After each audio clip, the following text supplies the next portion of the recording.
what changes, you guys since the Oh, benching or whatever you want to call it, but yeah, Northwestern. AJ's still a work in progress. I mean, he's doing a lot better. He's done a lot better from last year, the year before. I mean, just look at the free throw shooting. AJ's stubborn. And I tell him that all the time. And but he's starting to figure out that I too want what's best for him. My staff wants what's best for him. But he's got some great skills. He's just got to get through the lackadaisical part of things. And I think it's really helped that his free throw shooting has improved, because I think you saw what he did all summer, and now he's 87, 88%. He's winning games for us. But he's got so much more to give. Like he's really good defensively. He showed some of that last night, but off the ball he's got to get better. He's really good on the break, but he's got to be consistent with it. If he gets consistent, he'll go from good to great, and that's the push. How much does him getting more consistent help him be demonstrative as a leader? Because I saw him kind of get in the collar, and that's kind of something you want, but you got to have the. Well, that was one of the things on why I want him to sit and watch for a while, because the leadership part of it, whether you're a leader or not, you have to be if you're the quarterback, and it doesn't matter. It goes with the territory. Football, you got to be able to pass the ball. If you're a quarterback, you got to be able to call the plays, and you got to be able to lead your team. It's no different in basketball, and I didn't think that was an area. I think he had the voice to do it, but he just wasn't doing it. So all those things played into a part of it, but I'm really happy for him when you see somebody buy into something. It goes, right, now the next chore is, can it consistently be that? How's he doing in terms of last year? You used to talk about the importance of learning how to take some blame if you're a point guard. Yeah. Well, remember last year it was somebody else's fault. That's what our world is about right now. You have to be able to complain and then blame.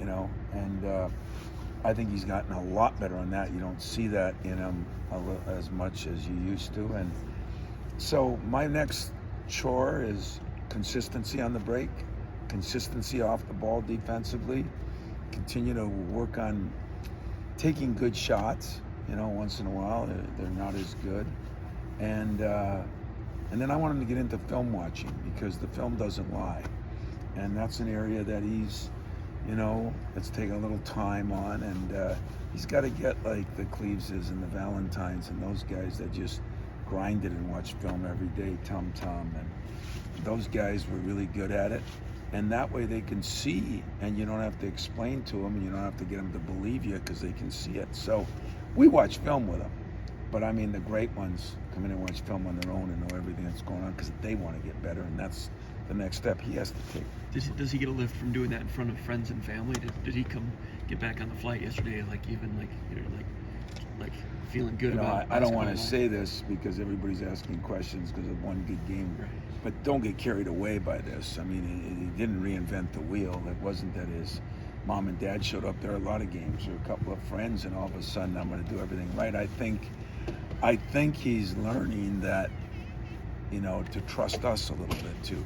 Players got to trust coaches, and coaches got to trust players, and yet coaches aren't going to trust players if they don't see those things going on every day.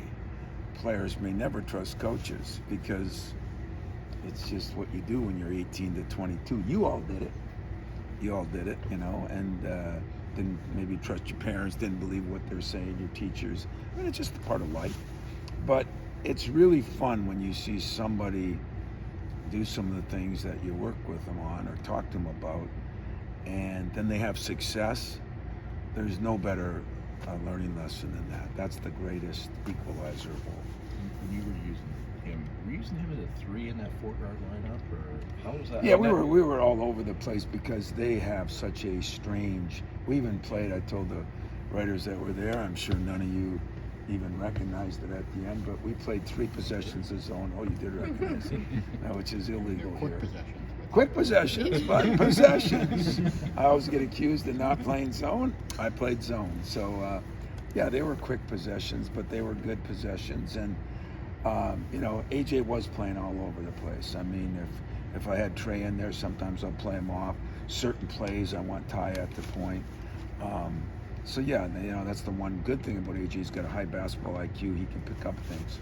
How about the substitution? It seemed like you kind of were able to intersperse guys. We're like, trying. around the timeouts a little more. We're trying, and part of the reason is, you know, Jaden just coming back. I mean, Jaden's 2 weeks away from being, you know, what I think, but he made big progress last night from the game before. You know, he really needs to get in great shape, which there's nothing you can do except work out every day, and that's coming. And then, you know, the shots coming back and all those other things will, but then the field. And that's probably the last thing that'll come back because he hasn't played for 11 out of those 13 weeks. Couple good rebounds. That one Block slash you foul. know what?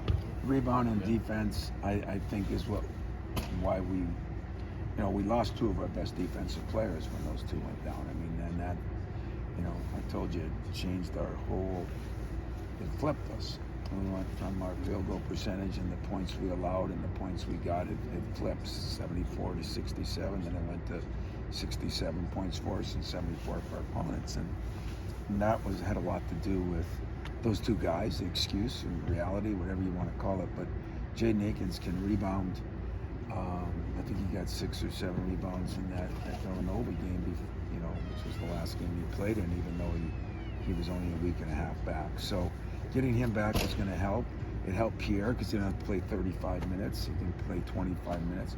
And we got to get Trey in there a little more, get AJ's minutes down a little bit. Joey Hauser's the other guy I worry about a little bit more. But he had a phenomenal game, and but he too is playing. I mean, the first 8 minutes of that game, we looked like, I kept saying to my staff, we're in quicksand. You know, it was worse than Notre Dame, you know. And then that's when I realized, you know, probably did some damage to my team with the number of games in that short period of time. With the zone, what were you trying to get accomplished? Like just not let them get a quick shot. They were penetrating us. They were isolating, and my assistant suggested we haven't worked on it much, but we did play it, and it really did bought us a few seconds here and there, short seconds, but it bought us some. And they didn't get to the rack, you know, so they didn't penetrate and kick, so they had to take shots that were contested. 3-2. You talked last night on TV, Tom, about like challenging their character and you know, telling them to sort of grit through that last game of a long stretch. Just wondering a day later how you reflect on that. What stands out about that? Yeah, there was a hell of a meeting that morning, you know, about that, about, you know, what we got to do. I made the comment that I had watched the Jimmy V and the Dick Vitale, and I watched, you know, and I don't know how anybody's going to fight through any adversity anymore because you're never allowed to have any. But and I said in that room, there's 20 of us in the room, 5 or 6 of us are going to get cancer. How are you going to fight through it? You know, you're going to lay there and die, or you're going to fight through it. And I don't want to be so dramatic, but that is what we're missing with this screwed up way we're doing things. And yet that is the reality of life. And so I said, we got to quit feeling sorry for ourselves. I don't think anybody just did that. I do think we were dead tired. I can say that now because that stretch was over, but I couldn't have changed it either. You know, TV moved some games. There was so much in scheduling. When the season's over, I'll go through it all with you, but it was different. And so it wasn't the games, like I said, that we played. It was when we played them, and the lack of practice time, I think, really affected this team a little bit. Yet, we're not anywhere different than we were at the beginning. We got a lot to prove yet. We have not accomplished anything. We're not the best talented team I've had, but we're what I said at the beginning. We're a team that I think gets along, and getting maybe our most versatile player back here in a couple of weeks would be, you know, really helpful too. And then when you get that, you know, you sort of issue the challenge, you get the response. Now, what do you want to see us carry over into this weekend against a different situation? Yeah, different situation. Well, number one, it's kind of unique, you know, with Doug's kid being on the team. And I think when we scheduled them, we figured, you know, this is a Ivy League team that hasn't been very good, and they just won 5 of their last 7 and beat a team that beat Syracuse and then beat Rhode Island. We all know Rhode Island on the road. it's a good team, and they got a great little guard, and Paxton is playing really well. So that is the problem, you know. Most people are playing some of these teams that are 350th. We're not. So even our, I guess you call it a bye game, since they come here, we don't go to their place. You know, Oakland's one of them. You know what Oakland's been like forever, no matter what their record is. Buffalo is one of them. They're really good. And Brown was one we didn't think would be as good, and now they're on a hot streak. So the carryover's got to be, can we consistently now do the things we got to do to get better? And, you know, like you think we have 2 days of practice. Like everybody says, well, you got an extra day this week. Just think about that, you know. All we're doing now is meeting. You know, we might walk through a little bit, but tomorrow we'll have 1 day practice again, and there we go. So it will be an incredible first 11 games, I promise. That battle-tested nature, I mean, I know you've done this before with other teams, but does this team seem pretty equipped for what the tenacity they showed here? Yeah, you know, I think so. I don't think it's the toughest team I've had either. I think they're getting there, you know, and I think we're you know, the advantage of the 2 injuries was we had to have other guys step forward. I mean, Jackson Kohler played really well last night, what he did. Really well. His coverages and everything really well. Trey is really getting better. They wouldn't have gotten any chance. Pierre is getting better, you know. We still have a long way to go, but we are making some progress. If we can get through Saturday's game, now we do have some practice time. If the damn university wouldn't make us take finals, we could really do a good job. But I guess they think academics is important, even though nobody else seems to think it is. But I agree with our university it is. You mentioned that you were reeling a bit before you left. How much would you say that last night was a much-needed win for your team, maybe from a morale standpoint? Yeah, you know, I don't think it was, you know, a must-win because it's too early in the year, and we knew the circumstances, and they were playing really well, and Mike has done an unbelievable job there. But you know, at that morning breakfast, I just felt like we just were a little bit down on ourselves, and I thought we were really tired. And so to win a game like that on the road, I think gives you a boost. Now, whether we contain that and carry it on and not, you know, let Twitter, you know, we were, I think, at the bottom of the ocean a week ago, and then I think we were put on the moon last night, and really we're probably in the same place we've always been, with a chance to get better. So, I mean, I think anytime you win, it's good. And anytime you win a road game, it's really good. But under the circumstances we're on, I think this could benefit us later on in the season because we have a measuring stick to say, hey, listen, we went through this, you know, we can fight through when some things go wrong later on, which they all will. You mentioned you were in quicksand early in that game. Kohler came in at a time when you were having trouble getting offense Got 6 going. straight. How important was that for him? Big, you know, big.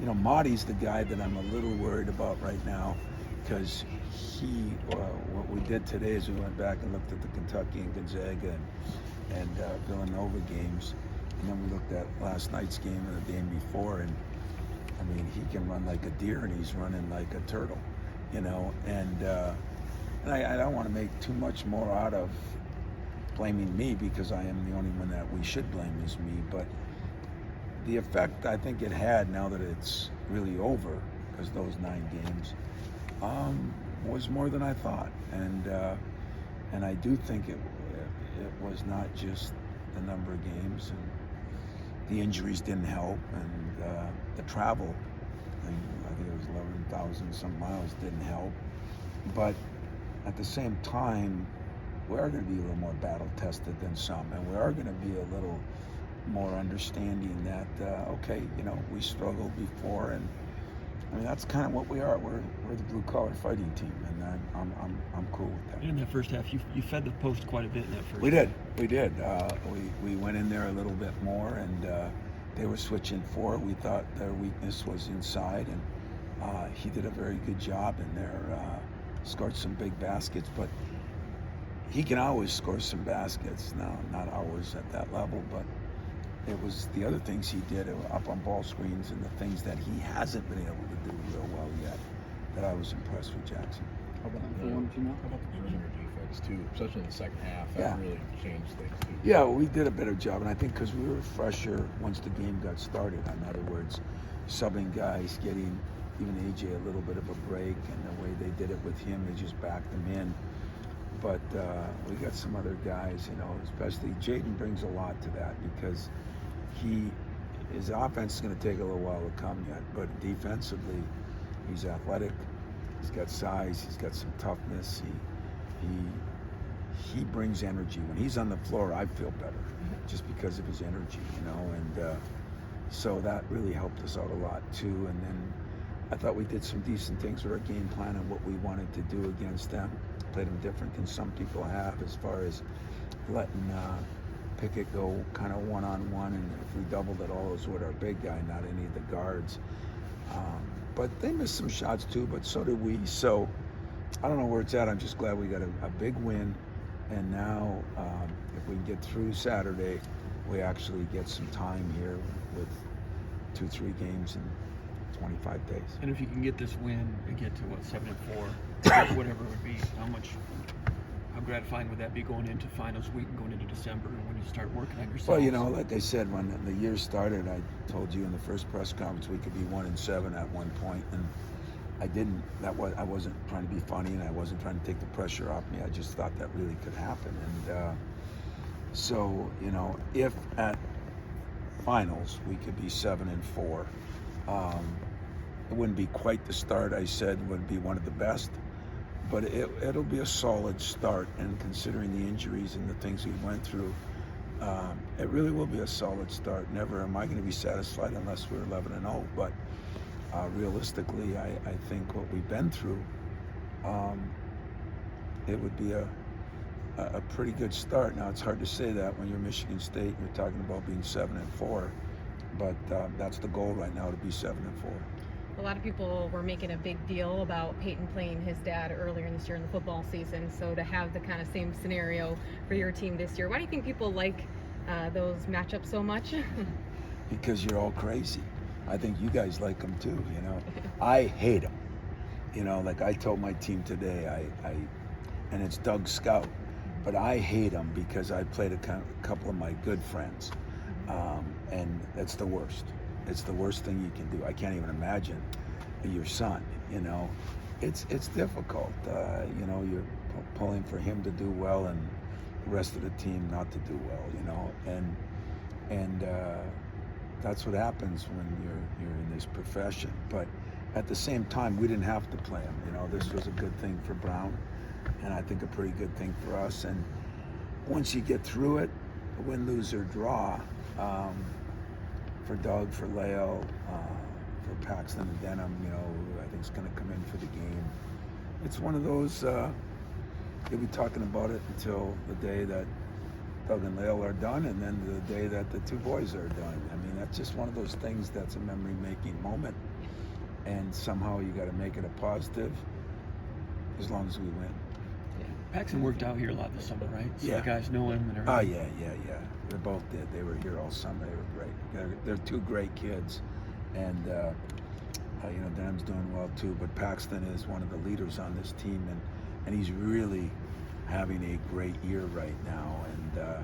And the two guards on that team, he and the other kid, the point guard, you'll enjoy watching. I mean, they play hard. They can score it. They can do some things.